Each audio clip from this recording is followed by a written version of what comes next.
Hey, what's good with your family?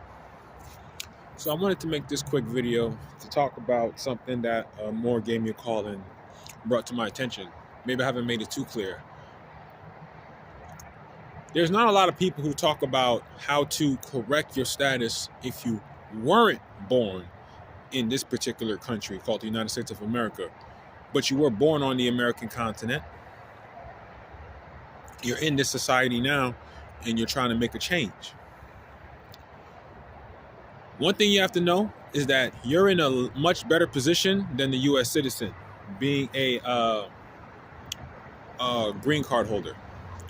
Now, the difference is most people in that position don't want to go and get a United States passport. That's where we go wrong. Because if I was a green card holder and I'm already in the society, I'm already recognized as such, then what I would do is I would apply for my passport. But now I would apply for it as a national, but not a citizen of the United States, because I still have rights in this particular country. So you got to keep that in mind. You know what I'm saying? For most people who are thinking like, well, what if I wasn't born here? Well, either way, you had to have some type of naturalization documentation to even be here, to even have documentation within this society to function. All right. Somebody had to take that step for you when you were a toddler. So keeping that in mind, it doesn't put you at a handicap to be in the position you are. In all actuality, you're in a much better position than a U.S. citizen. Okay? So go ahead and apply for your citizenship. If you're a green card holder, don't be bashful. Go ahead and go get your citizenship. Go get it. It's just that make sure that when you go get it, you want to go and apply as a national, but not a citizen of the United States. Because you already have everything else. I'm pretty sure you have state ID. I'm pretty sure you have a driver's license. I'm pretty sure you have a mailing location within that particular state territory and all that. So, okay, if you're a green card holder, but you're in the society, just know that you're still being recognized as a national because you're not a citizen.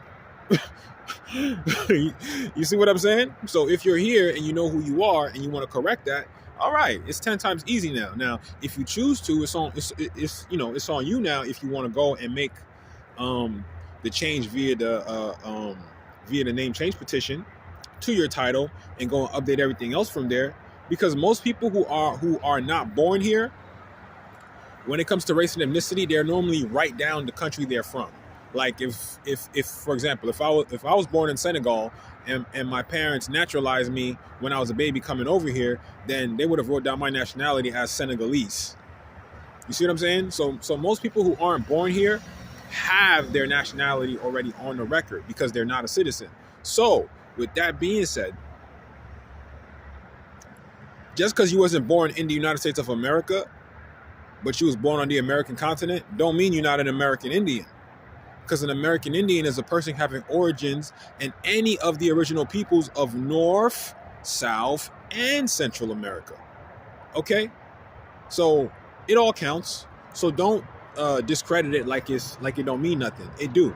So what you want to do is you want to go and deal with the courts. Go and do your name change petition. Of course, everything is underneath religion. And if you're unsure which way to go, come and holler at your brother. You can email me at quuneluniversity@gmail.com.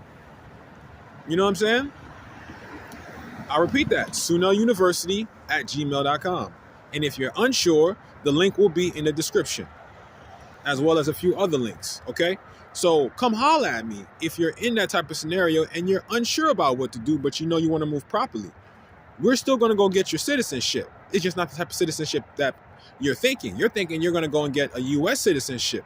No, you're going to get your nationality straight and be able to function here with your passport as a national. No different than how you've been functioning now. It's just that except of you having a green card, which has limitations, you're going to have a passport, which is unlimited. That's the only difference. Outside of that, you're in a much better position than the average U.S. citizen. Don't let no one tell you no different, because the agents of the U.S. cannot treat you how they treat U.S. citizens.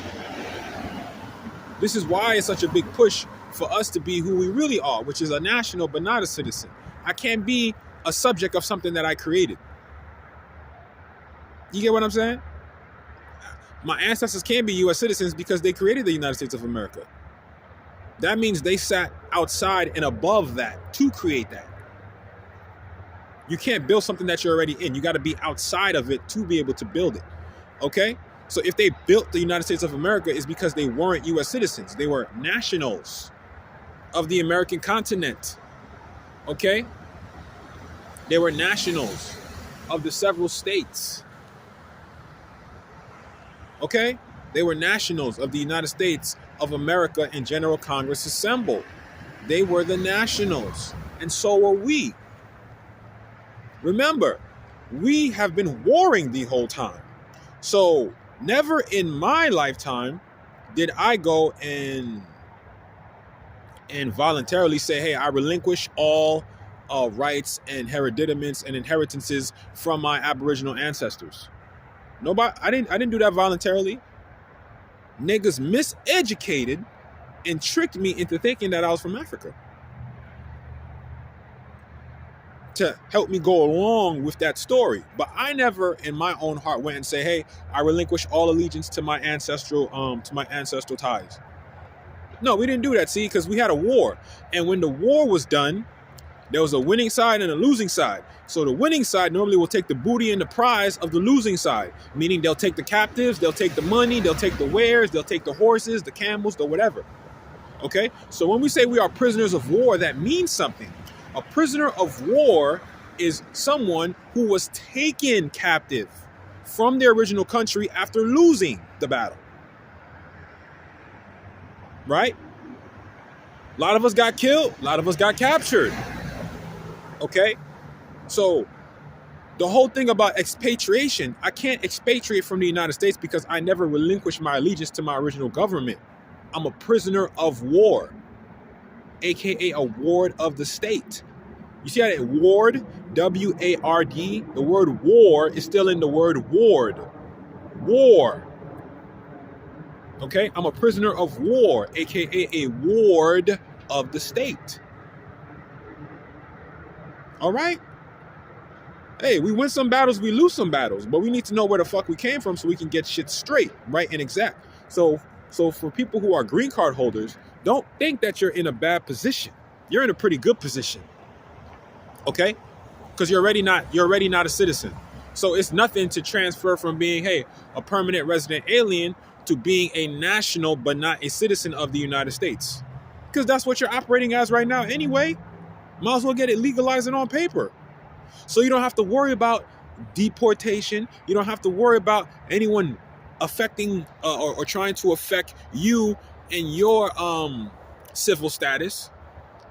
Because civil dealing with how you domicile. Where you live at. Can you go and live here? Can you go to another state and live there? That's where the civil rights come in. But civil rights is like Malcolm said, civil rights is automatic with the citizenship. The problem is people only think there's only one type of citizenship, and that's U.S. citizenship. No. Nationality or a national also has a citizenship. They have a citizenship to their community. So even though I domicile in Washington State, my citizenship is to Quunel Amaru Republic, because that is the community I represent. So therefore, I am a national of Quunel Amaru Republic, aka a non-resident domiciling here amongst U.S. citizens or subjects of the state of Washington. That's how the system works. How the hell you think we was able to bring people from other countries to come over here and be able to domicile without some type of structure in place? Some type of infrastructure? Huh? Come on now. All right? So, till next time, y'all, we'll speak. But if you're a permanent resident alien, go ahead and apply for your citizenship. And if you need help with applying for your passport in your proper status, like I said, holla at your boy. Email's in the description. Email is in the description. Okay? We'll speak soon. Peace.